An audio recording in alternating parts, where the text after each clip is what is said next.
So a hand yoga workout on our slap note. So now let's go ahead and turn our hand palm up again. So now, opposite of the tone, we're going to open our fingers on purpose, nice and wide.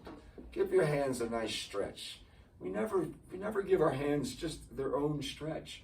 We're always stretching like this, right? Just your own hand stretch. Look how far they can really stretch when you do it. And that's what we want to look at. We want to have a good outstretched hand for actually every note on the djembe, but especially this slap. And I want us to mark the fingerprints of our hand. All right, fingerprints and that same knuckle. Those two parts of the hand are going to be what makes the slap note. Everything in between will also be involved, but it's not what we're focusing on. So let's put our hand back in the same place as the tone, but now we are resting the fingerprints on the drum.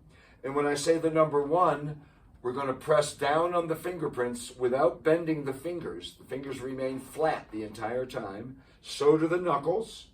So everything's flat here. There's no bending. There's no bending of any sort that way. So, bearing that in mind, on the number we press down, and on the and we just simply don't press down. Here we go. Ready? And 1, and 2, and 3, and 4, and 5, and 6, and 7, and 8, and 9, and 10. And hold. Now while you're holding, are these knuckles on top of the drum? Just check yourself. Are these big knuckles here, are they on top of the drum or are they kind of on the side? Make sure they're on top. Make sure your thumb is in the air and not down alongside the drum. Thumb needs to be up and just kind of loose, and you got to keep your eye on that thumb or it'll start doing all kinds of weird things. You wouldn't believe what I've seen that thumb do over the years. Okay, I've seen it risk lives, cause accidents. I mean, okay. Okay, there we go. So we're holding, now we're going to hold with the fingerprints pressed in. Ready? 1, 2, 3, 4, 5, 6, 7, 8, 9, 10. Holding that position, grab the wrist with the other hand. And now just pick that outstretched hand up and down. Feeling those fingerprints pressing into the goat's back. Imagining that there used to be hair there. But the spirit of the goat is alive and well. Okay, now pick it up. Kind of just bounce up with your, yep. Take your hand away from your wrist. Get a wrist of your hand going. And bounce the ball. Make the swing.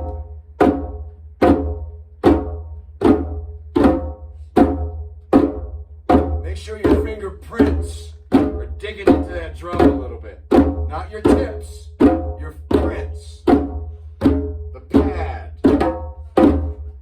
Make sure your knuckles touching the drum.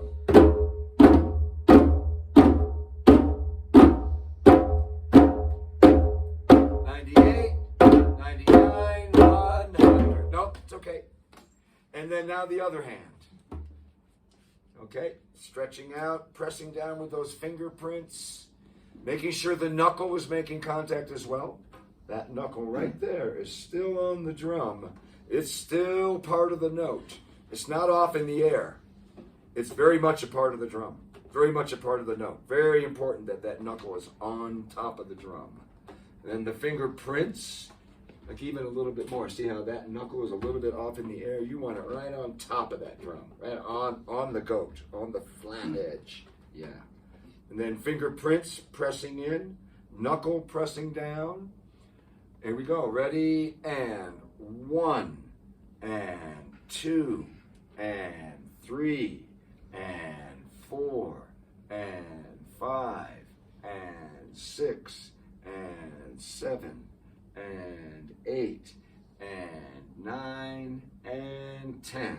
And hold. 2, 3, 4, 5, 6, 7, 8, 9, 10. Holding that position, grab the wrist, and just pick that whole shape up and down. an inch. Don't pick it up very far.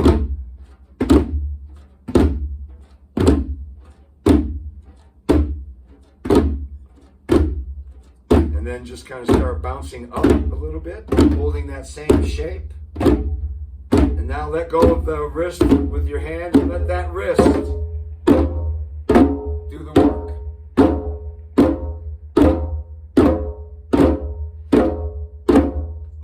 Beautiful. And alternate. 1, 2, ready, go.